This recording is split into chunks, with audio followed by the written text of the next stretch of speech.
Hi everyone. സിനിമക്കാരുടെ lucky hotel എന്നറിയപ്പെടുന്ന ആലപ്പുഴയിലെ ഫേമസ് ഹോട്ടൽ ബ്രദേഴ്സിലാണ് ഞാൻ ഇന്നുള്ളത്. ഇവിടെ റെസ്റ്റോറൻറ്റ് മാത്രമല്ല, റൂംസും അവൈലബിൾ ആണ്. സിനിമാക്കാരുടെ ഹോട്ടൽ എന്നറിയപ്പെടാനുള്ള മെയിൻ റീസൺ മണിച്ചിത്രത്താഴ് പോലെയുള്ള ഒരുപാട് ഹിറ്റ് മൂവീസിന്റെ തിരക്കഥകൾ ഇവിടെയുള്ള റൂം നമ്പർ 90 എന്നാണ് എഴുതിയിട്ടുള്ളത്. അതുകൊണ്ട് തന്നെ സിനിമാക്കാരുടെ ലക്കി ഹോട്ടൽ എന്നാണ് ഇത് അറിയപ്പെടുന്നത്.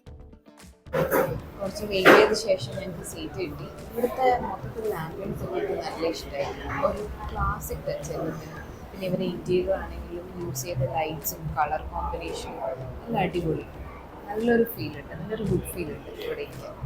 ഞങ്ങളിപ്പോൾ ഓർഡർ ചെയ്തത് പുട്ടും മീൻകറിയും പിന്നെ വെള്ളയപ്പവും മട്ടൻ ചാപ്സാണ് ഓർഡർ ചെയ്തത്. വെയിറ്റിംഗ്. അധികം ലേറ്റ് ആവാണ്ട് തന്നെ ഞങ്ങൾ ഓർഡർ ചെയ്ത ഐറ്റംസ് ഒക്കെ എത്തി. അതുപോലെ ഇവിടുത്തെ എഗ് റോസ്റ്റ് നല്ല പോപ്പുലറാണ്. പക്ഷെ ഞങ്ങൾ പോയപ്പോൾ അത് അവൈലബിൾ ആയിരുന്നില്ല.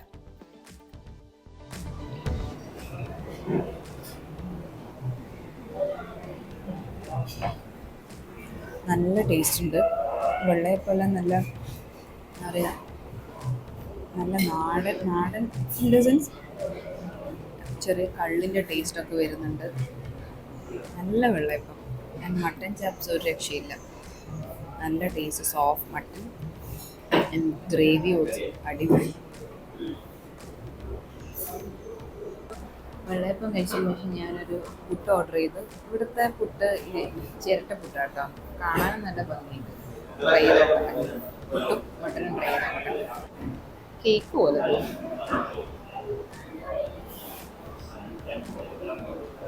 പുട്ടും മീൻകറി ആദ്യം ട്രൈ ചെയ്ത് നോക്കാം. അതാണല്ലോ നല്ല കോംബോ.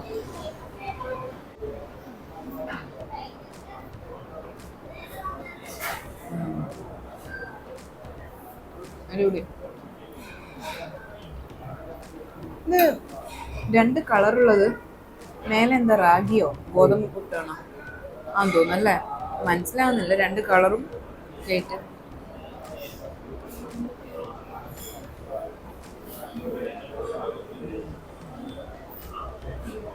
നല്ല ടേസ്റ്റ് ഉണ്ട്. ഞങ്ങളിങ്ങനെ ഫുഡൊക്കെ കഴിച്ച് പുറത്തിറങ്ങി. ഇവിടെ ഈ ഹോട്ടലിൻ്റെ പാസേജിൽ പഴയ തൊട്ട് പുതിയ ആക്ടേഴ്സിൻ്റെ വരെയും അതുപോലെ മറ്റ് സെലിബ്രിറ്റീസിൻ്റെ ഒക്കെ ഫോട്ടോസും അവരെ ഓട്ടോഗ്രാഫ്സൊക്കെ പ്ലേസ് ചെയ്തിട്ടാണ്. ഇതിനു മുന്നേ ഞാൻ ഇതുപോലെ കണ്ടത് കോഴിക്കോട് പാരഗണിലും വയനാട് വിൽട്ടൺ റെസ്റ്റോറൻറ്റിലുമാണ്. Itself shows the popularity of this hotel. So Alappuzha side വരുവാണെങ്കിൽ ഡെഫിനറ്റ്ലി ട്രൈ ചെയ്യാൻ പറ്റുന്ന ഒരു സ്പോട്ട് തന്നെയാണ് ഹോട്ടൽ ബ്രദേഴ്സ്. അപ്പോൾ അടുത്ത വീഡിയോ ആയിട്ട് കാണാം. Till then bye.